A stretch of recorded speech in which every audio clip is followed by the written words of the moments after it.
you'll see just how much of a bastardization this is. I mean, it's the point where it's like offensively stupid to somebody who's been like into the, well, you and I have been in this for a long time. Probably why it sells so well. Yeah, exactly. Well, it is because, and I'll tell you why it is because there is, the Lost Boys generation really wants to consider themselves Sigma males. Well, I'm better than all of that. So I exist outside of this. And it's like, no, you're just autistic. No, you're just antisocial. You're as I said before, you're a sociopath. Now, before I say, oh, well, you just call me a sociopath for, I don't mean that in a negative way. I think probably everybody has some level of sociopathy in their personalities. But it's not useful in this case. Yes, that's the problem. Exactly. In fact, in some cases, because of stupid redefining of what Sigma male is I think it's actually kind of dangerous to the guys who like sort of buy into this stuff. And remember, this is off of Top Think, I just want to put credit where it's due. This is from Top Think, and credit. There's a lot of it. I don't know what the view count was this, but I think it was like it was pushing like 700,000, maybe 1 million for this one. So, and this was one of many of these right now. Unlike an alpha or a beta, a Sigma male doesn't care about social standings or hierarchies. They ignore social norms, trends, and expectations. To a Sigma male, there's no correct way to dress, speak, or act. Society has originated. Does that dovetail real nice into the sort of the Lost Boys generation who's like, well, I don't have to worry about how I dress, speak, or act. I was going to say, how is that any different than people talking about, like, yeah, you're one of 72 genders. Nobody, you don't matter. Yep. Societal gender norms is like feminist language adopted to autistic sensibilities. Pretty much. List of male expectations created by alphas and idealized by betas. Oh, they're holding Sigma you down. Males discover their own path. They create their own definition of what's attractive, cool, and confident. Just take clothing, for example. Alpha males are trendsetters. They confidently push the boundaries of what's attractive and what's not. Beta males copy the styles created by the alphas. They wear expensive clothes and famous brands. They want to gain respect or bolster their reputation, but their lack of confidence shows right through. But Sigma males don't create fads or follow them. You'll never see them wearing something popular or trendy, because Sigma males don't care what society likes or dislikes. So if you march to the beat of your own drum, if you reject social trends and expectations, then you may be the rarest male archetype. Yeah, you may be, but you're not. I think what a lot of, though they aren't people, they're archetypes. Yeah. The dehumanization. What did I just say about NPD? Right. Exactly. Well, and then everybody wants to feel special, and they want to go, oh, maybe that's me. Because think about this. If you're a guy who spends a lot of time online, you don't really know anything about you're, let's say, lacking in social skills, right? You can call it game if you want to, but you're lacking in social skills. You don't have a lot of friends, but you want to feel good about yourself. Well, perhaps you are actually a Sigma male. Maybe you're actually an alpha that's an undiscovered, unappreciated secret king, who you're actually at the top of the heap, and you just don't know that you're actually at the top of the heap because you don't want to do what everybody else is doing. And I think that this definition of what a Sigma male is kind of it does a disservice to guys who are actually trying to improve themselves or trying to find a way out of their conditions, rather than saying, oh, I'm just going to make everything about me, and masculinity is subjective. My reality is subjective. Everything is a social construct. People are different. So find me special. Like, women should find me attractive, but they don't find me attractive. But that's just their because problem. of uniqueness, and I just got to find a more unique girl as a result of that. I don't even know where to start, man. It's so annoying. Like, not even the fact that it's not true, not even the fact that it's been bastardized. It's not useful. There's nothing you could, like, oh, you're a Sigma male, you're an alpha. What do I do with that? Okay, thanks. Well, am I going to get blown tonight or not? Well, I mean, now listen to that. And we're only like not even a third through this video yet, but what are they describing here? They're describing a guy Archetypes. who doesn't matter what you, they just said, it doesn't matter what you look like. You don't follow trends. You don't want to follow the alphas. You certainly don't want to follow the betas because they're following the alphas, and that would make you like part of the herd, right? You don't want to be a sheep, do you? And so how, like, think about if you're just coming into all of this, or like you're a young man and you're sort of like finding your own identity and trying to figure out why chicks won't bang you or whatever it is, or why you don't make money, or why you're special in some way.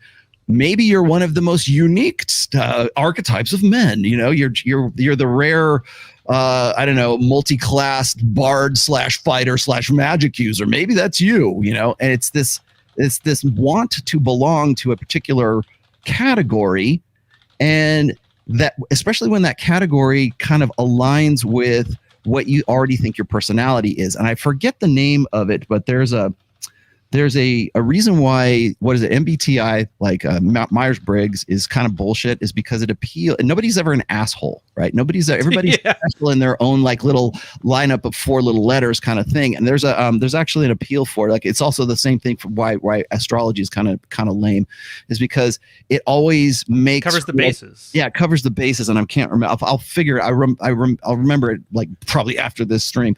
But there's actually a psychological dynamic that says, like, one of the reasons why MBTI, certainly astrology, anything that sort of puts you into a personality type, it's never, you're unique in some way. It's never like, oh, you're a Virgo, so you're an asshole.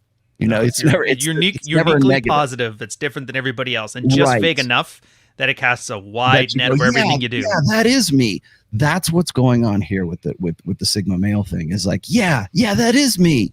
Because I mean, think about how much, like, all of what they've described up to this point. Now we're talking about looks and appearance, right? But he doesn't think the same way. He exists outside of the system and all that kind of stuff. He's like he's James Dean, you know, and rebel without a cause, and he just rides a motorcycle and he doesn't care what anybody thinks about anybody, which is nonsense, by the way, because human beings are social animals. I hate that nonsense when people say, like, you shouldn't care about what other people think about you. You should only care about how you thought about yourself before, or only compare yourself to who you were before. Yeah, until somebody like kicks your ass, until somebody outperforms you, outclasses you in God knows how many different realms.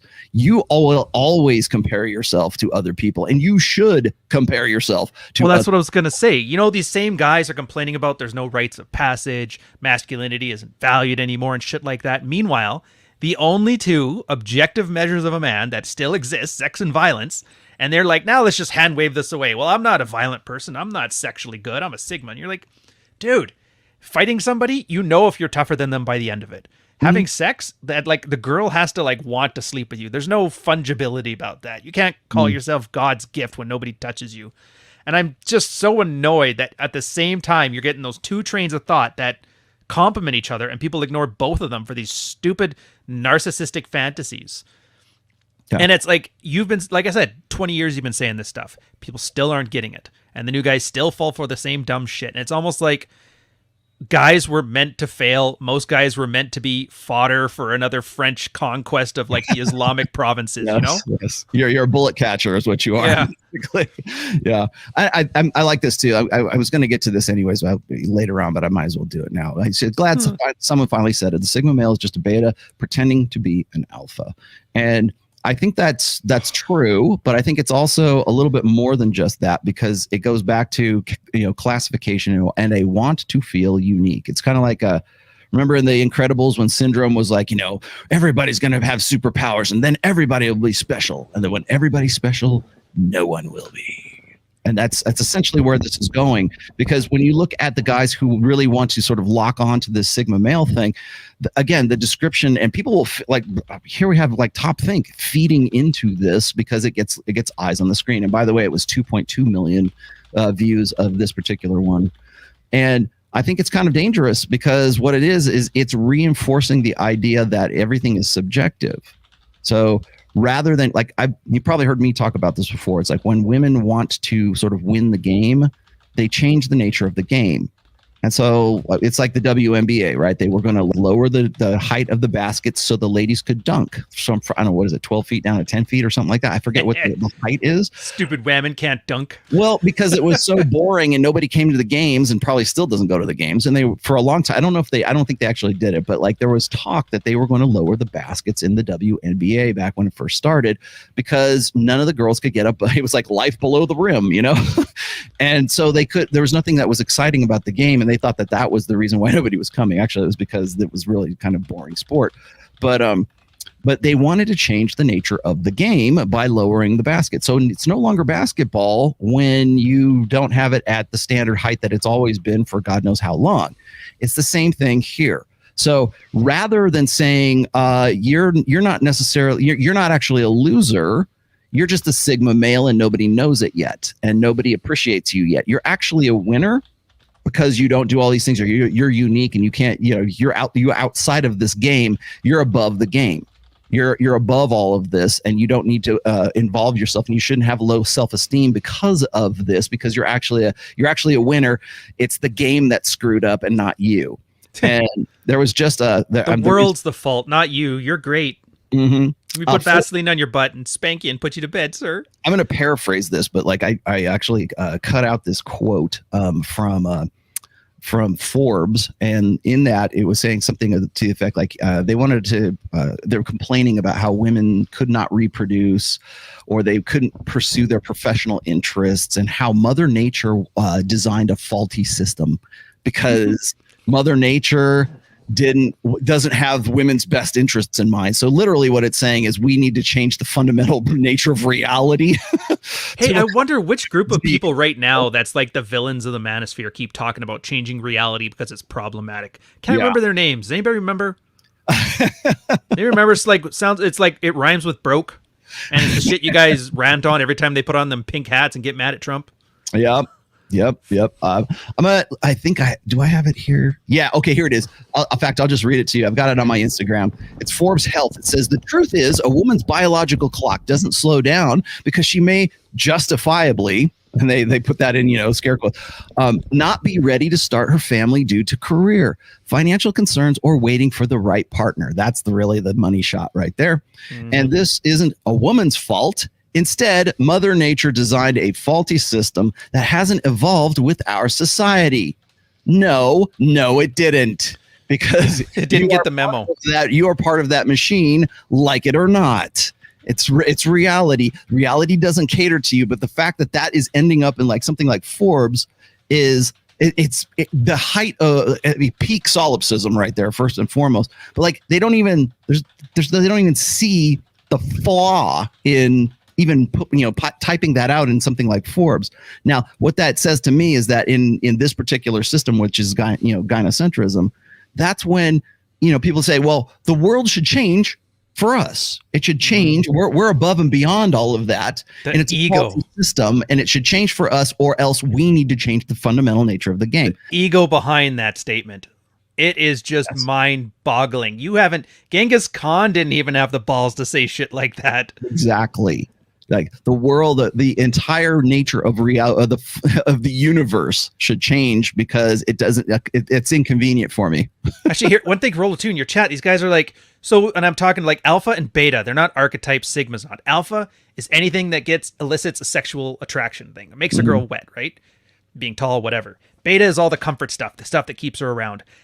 And everybody's like, well, can you have both of them? I'm like, do you remember when Rolo talks about alpha fucks and beta bucks? What the fuck do you think he's describing? Exactly. Like, this shit's not just random. Like, this all has a meaning. When we talk about alpha and beta, that's what he means. Alpha fucks the girl, like, I have to fuck you in the Cancun foam party. And beta is, I want him to be the father of my kids. And you're right. A lot of guys have a hard time calibrating that. So a girl can't find it both in one guy. Plus, girls are kind of inflated, whatever. But yeah.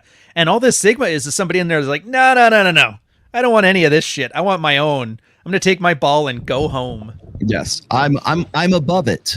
Yeah. We have evolved beyond our machinery, right? We're outside of that game, and you're not outside of that game. And women, and that's another thing.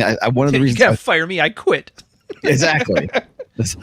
I'm not playing the game anymore. No, you are. You're just not. You're not a competitor in that game for sure, but you're still playing that game one way or another. If you're on the bench,